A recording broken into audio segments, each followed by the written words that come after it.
चीन के साथ सीमा पर तनाव के लिए भारतीय विदेश मंत्रालय ने एक बार फिर से चीन की सेना को जिम्मेदार ठहराया है। विदेश मंत्रालय के प्रवक्ता अनुराग श्रीवास्तव ने बताया है कि मई के महीने से ही चीन वास्तविक नियंत्रण रेखा पर सेना की तैनाती बढ़ाने में लगा है, जो 1993 में भारत और चीन के बीच हुए समझौते का उल्लंघन है। इस समझौते के तहत सीमा पर सैनिक मौजूदगी न्यूनतम होनी चाहिए। विदेश मंत्रालय के प्रवक्ता ने यह भी बताया है कि चीन अपनी ओर से यथास्थिति को बदलने की लगातार कोशिश कर रहा है। दोनों पक्षों के बीच हुए समझौते के उलट 15-16 जून की रात को गलवान घाटी में चीन की कार्रवाई की वजह से हिंसक झड़प हुई। और हमारी सहयोगी कादम्नी शर्मा हमारे साथ जुड़ रही है इस महत्वपूर्ण खबर पर चर्चा करने के लिए, अधिक जानकारी देने के लिए। कादम्नी, ये जो विदेश मंत्रालय का बयान आया है खासा महत्वपूर्ण माना जा रहा है, लेकिन जो गलवान घाटी में हालात बने हुए हैं, जो ताज़ा तस्वीरें आई हैं, सैटेलाइट पिक्चर्स अलग अलग, जिसमें कहा गया है कि चीन ने अपनी मौजूदगी वहां पर बढ़ा ली है, उसके बारे में विदेश मंत्रालय का क्या कहना है? और साथ ही ये भी प्रश्न है कि जो सहमति बनी थी दोनों ही देशों के कोर कमांडर्स की मीटिंग में, जिसमें कहा गया था कि सेनाएं पीछे हटा ली जाएंगी, उसका जमीन पर वास्तव में कितना असर होता दिखाई दे रहा है?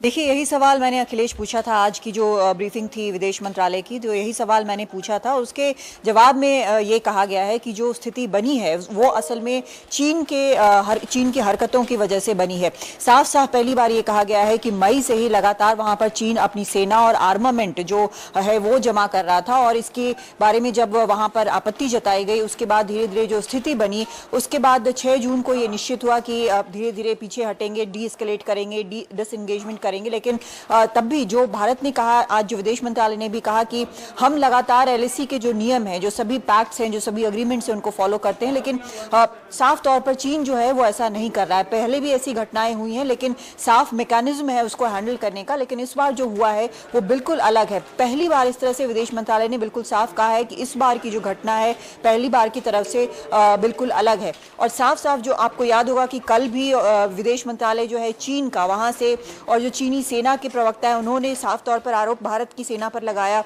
और गलवान घाटी पर एक बार फिर दावा पेश किया।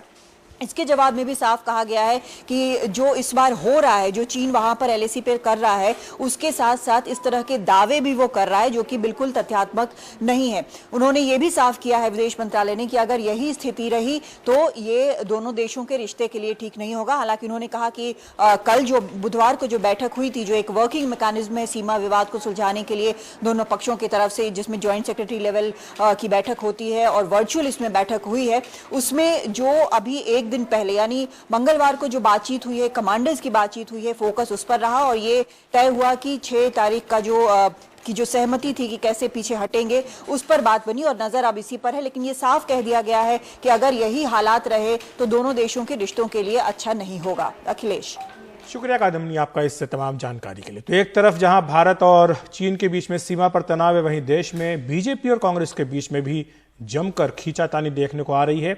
आज केंद्रीय मंत्री रविशंकर प्रसाद ने कांग्रेस पर आरोप लगाया कि उसने चीन से पैसे लिए। एक प्रेस कॉन्फ्रेंस करके उन्होंने कहा कि कांग्रेस ने 2008 में चीन की कम्युनिस्ट पार्टी के साथ एमओयू साइन किए। उन्होंने पूछा कि कांग्रेस बताए कि उसने ऐसा कितनी पार्टियों के साथ एमओयू जो है साइन किए हैं।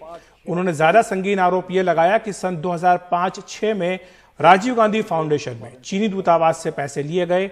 रविशंकर प्रसाद ने इसे रिश्वत बताया। उन्होंने कहा कि नियमों के तहत कांग्रेस बताए कि यह पैसा किस लिए लिया गया, इसका क्या क्या इस्तेमाल किया गया, यह भी कि अगर ये जानकारी अब तक नहीं दी तो क्यों नहीं दी। उन्होंने आरोप लगाया कि कांग्रेस सेना को कमजोर कर रही है। उड़ी और बालाकोट के सबूत मांगना इसी बात का प्रमाण है। एक प्रकार से कांग्रेस का एक्सटेंशन था राजीव गांधी फाउंडेशन। ये राजीव गांधी फाउंडेशन की 2009-11 की रिपोर्ट है। राजीव गांधी फाउंडेशन की 2009-11 की रिपोर्ट है, जिसमें बाकी एक्टिविटीज के साथ साथ इंडिया चाइना स्टडीज के बारे में भी जिक्र है। इंडिया चाइना स्टडीज मतलब एक व्यापक एफटीए होना चाहिए, जिसमें गुड्स भी आए, सर्विसेज भी आए, कैपिटल भी आए, इन्वेस्टमेंट भी आए। मतलब भारत चीन के बीच में सारे दरवाजे खोल दिए जाएं। यह स्वयं राजीव गांधी फाउंडेशन की रिपोर्ट में लिखा हुआ है 2009-11 में। क्या ये सब एक सोची समझी रणनीति के तहत हुआ? तो राजीव गांधी फाउंडेशन ने चीनी एम्बेसी से पैसा ही नहीं लिया, कानून की अवहेलना भी की, सच्चाई को छुपाया भी। तो बीजेपी ये जानना चाहती है कि ये क्या पक रहा था। मैं शॉक्ड हूं, मुझे आश्चर्य होता है कि राजीव गांधी फाउंडेशन को 2005 और 2006 में इस फाउंडेशन को पीपल्स रिपब्लिक ऑफ चाइना और चाइनीज एम्बेसी ने $3,100 ये कांग्रेस राजीव गांधी फाउंडेशन को दिया इन लोगों ने। यह है कांग्रेस पार्टी का और चाइना का गुपचुप रिश्ता। और उसके बाद राजीव गांधी फाउंडेशन ने बहुत सी स्टडीज कराई, उस स्टडीज के माध्यम से फ्री ट्रेड की वकालत की, फ्री ट्रेड को वकालत के नाम से आगे बढ़ाया। देखो देश में कितने बड़े बड़े खेल होते हैं, और आज चाइना के खिलाफ खड़े होकर के ऐसे खड़े जैसे इनके बराबर का कोई प्रहरी नहीं हो, इनके बराबर का पहरेदार ही कोई नहीं हो। उधर बीजेपी के आरोपों का कांग्रेस ने जवाब दिया है। आपको बता दें, कांग्रेस की तरफ से कहा गया कि जो कुछ हुआ वो पारदर्शी तरीके से हुआ। बीजेपी जिस चंदे की बात कर रही है वो सालाना रिपोर्ट में विवेकानंद फाउंडेशन को भी अलग अलग जगह से चंदा मिलता है। जब सीमा पर सब कुछ ठीक नहीं तो बीजेपी मुख्य मुद्दे से ध्यान भटका रही है। सरकार चीन से लड़ने की बजाय कांग्रेस से लड़ रही है। हमारे सहयोगी उमा शंकर सिंह हमारे साथ जुड़ रहे हैं इस खबर पर चर्चा करने के लिए। उमा, जो कांग्रेस का पक्ष है वो हमने सुना, लेकिन बीजेपी जो दो मुद्दे उठा रही है, पहला तो यह है कि राजीव गांधी फाउंडेशन को आखिर क्या जरूरत पड़ी कि उसने चीनी दूतावास से पैसे लिए, वो भी करीब 90 लाख रुपए। दूसरा प्रश्न जो बीजेपी उठा रही है कि इसके तुरंत बाद कांग्रेस का एक प्रतिनिधिमंडल चीन जाता है और वहां पर जो चीन की जो पार्टी है, सत्तारूढ़ पार्टी है, उसके साथ एक MOU साइन किया जाता है जो कि राहुल गांधी की ओर से साइन होता है। उसका ब्यौरा अभी तक क्यों नहीं दिया गया? तो ये जो दो प्रश्न पूछे हैं बीजेपी ने, इस पर कांग्रेस का क्या कहना है? जी, इसके लिए कांग्रेस की कोई आधिकारिक प्रतिक्रिया नहीं है, उसका इंतजार करना पड़ेगा अखिलेश। लेकिन आधिकारिक प्रतिक्रिया नहीं है, लेकिन जिस तरह से कांग्रेस के प्रवक्ता हैं पवन खेड़ा, वो कह रहे हैं भाई ये तो राजीव गांधी फाउंडेशन की जो बुकलेट है उसी में छपा हुआ है, तो उस लिहाज से आर्थिक तौर पर वो भी 6 साल बाद इसे उठाना, क्या ये पॉस्चरिंग है, क्या ये एक पॉलिटिकल आरोप है, इसे कैसे आंकें?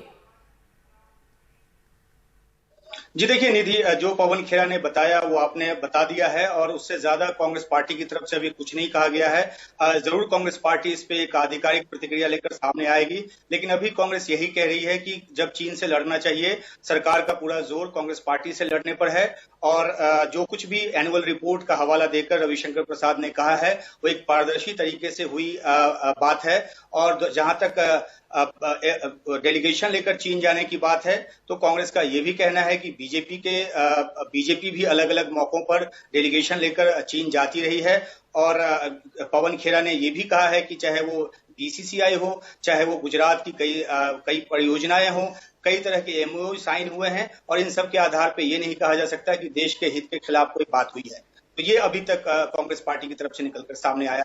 निधि, बहुत बहुत शुक्रिया। और आनंद शर्मा ने भी एक पिक्चर ट्वीट की है कि जब राम माधव गए थे, तो बहरहाल ये पॉलिटिकली ये आरोप प्रत्यारोप एक तरह से हम देख सकते हैं।